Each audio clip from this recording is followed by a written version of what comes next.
8,000 के दो जहाज हैं हमारे प्रधानमंत्री के पास, लेकिन मणिपुर के लिए 10 साल से इस देश ने अन्याय का दंश सहा है। गांधी जी ने इस न्याय की 5 बड़े स्तंभ की बात करी है कि इस देश की राजनीति में बहुत बड़ी लकीर खींचने का काम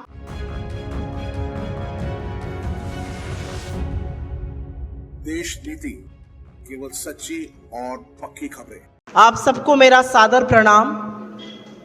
मंच पर बैठे हुए हमारे प्रभारी महासचिव श्री अविनाश पांडे जी, उत्तर प्रदेश कांग्रेस के आदरणीय अध्यक्ष श्री अजय राय जी, विधानमंडल दल की नेता श्रीमती आराधना मिश्र मोना जी, हमारे विधायक और मेरे भाई वीरेंद्र चौधरी जी, इस यात्रा के कन्वीनर श्री PL पुनिया जी, और इस मंच पर जितने सम्मानित नेतागण बैठे हैं, आपको मेरा अभिवादन। और आप लोगों से मैं इतना कहूंगी कि आपको जब भी देखती हूँ ताकत दुगनी हो जाती है, क्योंकि कितनी भी आंधियाँ चले और उस आंधियों में अगर ये झंडा फहरा रहता है और आप यहाँ पर रहते हैं तो ज़रूर मजबूती मिलती है। जैसा कि मोना जी ने और बाकी सब लोगों ने यहाँ पर विस्तृत रूप से यात्रा का बातें बताई हैं, कब आएगी यात्रा, 20 जिलों से चलेगी। मैं 2-4 छोटी बातें यहाँ पर यात्रा से संबंधित बोलना चाहती हूँ, और ये यात्रा क्यों ज़रूरी है और इसको सफल बनाना क्यों हम सबका कर्तव्य है और हमारा काम है। कन्याकुमारी से कश्मीर तक 4,500 किलोमीटर पैदल चलकर नफरत के बाजार में मोहब्बत की दुकान खोलने का काम राहुल गांधी जी ने किया था भारत जोड़ो यात्रा के माध्यम से। और इस देश में मोहब्बत की बात होने लगी, इस देश में नारा गूंजने लगा कि कुछ भी हो जाए ये देश जुड़ा रहना चाहिए, ये देश जोड़कर रखना है। और उसके बाद जबरदस्त डिमांड थी, पुकार थी कि एक यात्रा पूर्व से पश्चिम की ओर की जाए, और ये यात्रा पूरब में कहीं भी शुरू हो सकती थी, लेकिन ये यात्रा मणिपुर से ही शुरू हुई और ये मुंबई में समाप्त होगी। ये मणिपुर से इसलिए शुरू हुई यात्रा क्योंकि मणिपुर 8 महीने से जल रहा है।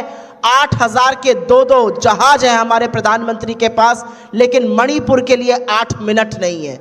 और ये कांग्रेस की प्रतिबद्धता थी कि मणिपुर के लोगों के साथ खड़े होकर हम अपनी यात्रा वहां से शुरू करेंगे और मुंबई में समाप्त करेंगे। इसको चाहते तो भारत जोड़ो यात्रा कह सकते थे, लेकिन 10 साल से इस देश ने अन्याय का दंश सहा है। बेरोजगारी का अन्याय, महंगाई का अन्याय, महिला अपराध का अन्याय, आर्थिक असमानता का अन्याय, शोषित वंचित दलितों के खिलाफ अन्याय। इस अन्याय को 10 साल हो गए और तब राहुल जी को लगा कि न्याय होना चाहिए, और इसलिए यह यात्रा भारत जोड़ो न्याय यात्रा है। और इसकी एक ही लाइन है, न्याय का हक मिलने तक। इस यात्रा को जो अधिकांश मीडिया है, और मैं खुद एक ज़माने में मीडिया में काम करती थी इसलिए थोड़ा तल्ख बोलती हूँ मीडिया के खिलाफ, जो अधिकांश मीडिया है वो मोदी जी के चरण वंदन में बड़ा मस्त है, तो उसके पास वक्त नहीं है इस यात्रा को दिखाने का, ना वो दिखाना चाहता है कि किस तरह का जन सैलाब राहुल गांधी जी के साथ जुड़ रहा है। इसलिए हमारी और आपकी सबकी जिम्मेदारी बढ़ जाती है कि ये यात्रा जनमानस तक पहुंचे, और इसीलिए मेरी हाथ जोड़ के करबद्ध आप लोगों से विनम्र निवेदन है कि इस यात्रा के बारे में अपने फेसबुक पर, अन्य सोशल मीडिया प्लेटफॉर्म पर, अपने व्हाट्सएप पर जरूर बात कीजिए। आपके पास इस यात्रा से संबंधित जो भी वीडियो या ग्राफिक या जो जानकारी आती है, आज ही से एटलीस्ट 5 ग्रुप में या 5 लोगों को भेजने का काम करिए, क्योंकि मीडिया इस यात्रा को दिखाएगा नहीं। पर मेरी बात मानिए, मैं यात्रा में अभी होकर आई हूं, अथाह जनसमूह, अपार जन सैलाब इस यात्रा से जुड़ रहा है, क्योंकि लोग न्याय चाहते हैं। और राहुल गांधी जी ने इस न्याय की 5 बड़े स्तंभ की बात करी है, युवा न्याय, नारी न्याय, किसान न्याय, श्रमिक न्याय और भागीदारी न्याय। और ये ज़बानी जमा खर्च नहीं है, ये जुमले नहीं है, ये हम करके दिखाएंगे। और इसीलिए इस यात्रा के माध्यम से न्याय और परिवर्तन की गुहार लगा रहे हैं, ये न्याय की ललकार है। मैं आप सब लोगों से पुनः प्रार्थना करती हूं कि इस यात्रा को अपने माध्यम से, अपने जानने वालों के ग्रुप में, अपने परिवारों के ग्रुप में, अपने जो कुछ प्रोफेशनल ग्रुप होते हैं उसमें जरूर साझा करिए। अगर उत्तर प्रदेश कांग्रेस कमेटी इस यात्रा के बारे में, जब यात्रा यहां पर रहेगी, कुछ पोस्ट करती है इंस्टाग्राम पे, यूट्यूब पे, ट्विटर पे, फेसबुक पर, तो उसको जरूर साझा करिए, क्योंकि इसमें आप सबकी जिम्मेदारी है। मीडिया नहीं दिखाएगा, लेकिन हमारी जिम्मेदारी इसीलिए बढ़ जाती है कि हम इस यात्रा को दिखाएं। एक बात बस अंत में कहूंगी कि इस देश की राजनीति में बहुत बड़ी लकीर खींचने का काम भारत जोड़ो यात्रा ने किया था। जो राहुल गांधी जी के खिलाफ 10, 15, 20 साल से करोड़ों का पैसा खर्चा करके दुष्प्रचार किया गया, वो ध्वस्त हो गया और लोगों को समझ में आया कि ये क्या है। लोगों को समझ में आया कि राहुल गांधी वो व्यक्ति है जो न्याय के लिए, नैतिकता के लिए, सच के लिए साहस से लड़ेगा और हुक्मरानों की आंख में आंख डालकर सवाल पूछेगा।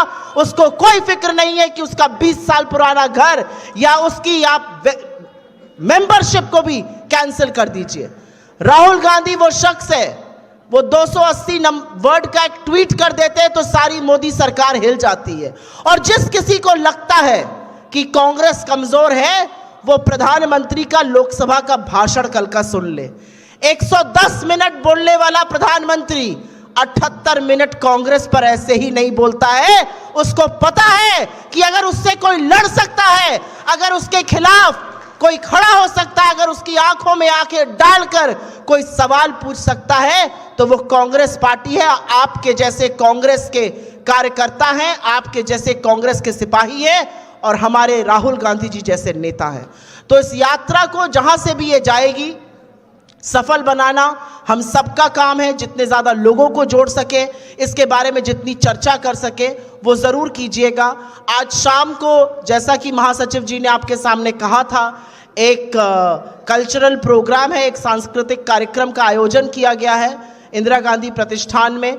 वहाँ पर आइए और इस यात्रा के बारे में हम न्याय की क्यों बात कर रहे हैं, कितना अन्याय हुआ है पिछले 10 सालों में, उसको ज़रूर सुनिए और आगे उस बात को बढ़ाइए। न्याय का हक मिलने तक ये लड़ाई जारी रहेगी और हम सब न्याय योद्धा बनकर दिखाएंगे। ये विश्वास राहुल जी को और यहाँ पर बैठे हुए नेतृत्व को आपको दिलाना है।